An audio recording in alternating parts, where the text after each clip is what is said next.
السلام عليكم، عاملين ايه؟ يا رب تكونوا بخير. رجعت لكم بعد غياب بلعبة حلوة قوي، حبيت اعمل لكم ريفيو عنها. اللعبة دي هي جاية لنا هدية. بجد تسلم ايد وتسلم فكرة اللي جابها. انا حبيت اعمل لكم ريفيو عنها ليه؟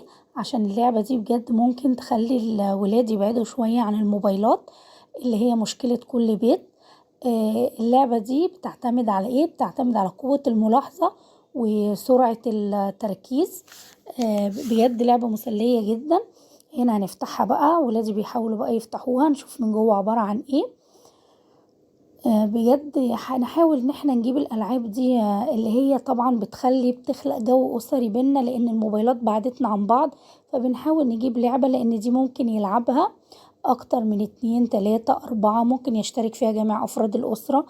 بصوا بقى، الكيس ده فيه حوالي 60 كارت، ودول حوالي 4 كرتون كده.